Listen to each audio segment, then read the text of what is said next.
નડિયાદમાં town hall પાસે 13 દુકાનો તોડવાની કામગીરી શરૂ. નડિયાદમાં ટાઉન પોલીસ મથક સામેની 13 દુકાનો મામલે પ્રાંત અધિકારીની કચેરીમાંથી લીલી ઝંડી મળી જતા મહાનગરપાલિકા તંત્ર ગતરોજ મનપાના ભાડા વિભાગના કર્મચારીઓ દ્વારા 13 દુકાનોના ભાડાવાતોને તાત્કાલિક ધોરણે આ દુકાનો ખાલી કરી આપવા માટે તાકીદ કરી દેવાઈ હતી.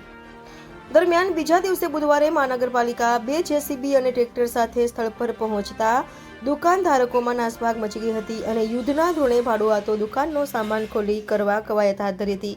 તો બીજી તરફ મહાનગરપાલિકા દ્વારા દબાણ હેઠળ આવતી આ 13 દુકાનોને તોડવા કામગીરી હાથ ધરી છે.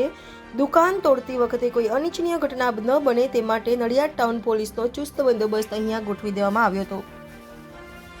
Bureau report, Gujarat crime news, Nadiad.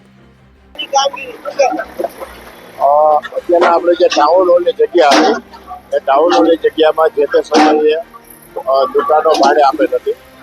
આ જે ભાડે આપેલ દુકાનો તેની મુદત પૂરી થઈ ગઈ હતી અને મુદત પૂરી થઈ ગયા પછી જે રિન્યુ કરવાની થતી ન હતી. આ ઉપરાંત આ ટાઉન હોલની જગ્યા જે છે એને આપણે અહીંયા ડેવલપમેન્ટ પ્રોગ્રામમાં લીધેલ છે અને જેને સિટી બસ સ્ટોપ બનાવવાનું પણ અમને નક્કી કરેલ છે. કારણ કે અહીંયા બાજુમાં બસ સ્ટેન્ડ છે, રેલવે સ્ટેશન આપણું નવું બની રહ્યું છે. એ જોતા જો સિટી બસ સ્ટેન્ડ અહીંયા બનાવવામાં આવે તો લોકોને ખૂબ જ સારી રીતે લાભ થઈ શકે એ હેતુથી આને દૂર કરીને હવે પછી ભવિષ્યમાં સિટી બસ સ્ટેન્ડ બનાવવાની કામગીરી અહીંયા શરૂ કરવામાં આવશે.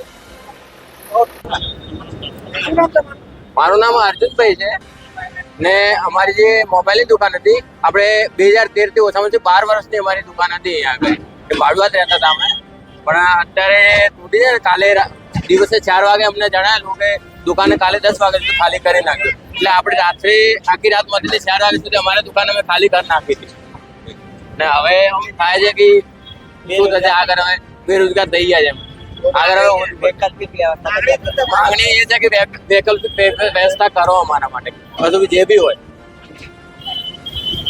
રેગ્યુલર વ્યવસાય વેરો કરીએ છીએ અને અમે એક જ માંગણી છે કે ભાઈ આ જે દુકાનો બનાવે, કોમ્પ્લેક્સો બનાવે એમાં અમારો સમાવેશ થાય અને અમારે કોઈ ગેરકાયદેસર દબાણ નથી કર્યું. રેગ્યુલર પૈસા ભરીએ છીએ, રેગ્યુલર ભાડા ભરીએ છીએ, એડવાન્સ ભાડા ભરેલા છે, નગરપાલિકા સ્વીકાર્યું નહીં.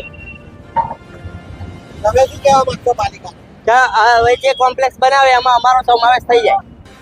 અત્યારે શું સ્થિતિ હવે અમારી સ્થિતિ વૈકલ્પિક વ્યવસ્થા કર્યા વગર ખાલી મૌખિક કહીને ગયા છે કે ભાઈ કાલે સવારે દુકાન ખાલી કરી નાખજો, દુકાન તોડી નાખીશું.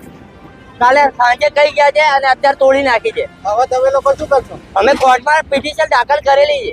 1લી તારીખે અમને બોલાયા છે બી ખરા. ધંધો કરવા કઈ દો છો હવે? હવે કશું ધંધો બેરોજગાર થઈ ગયા.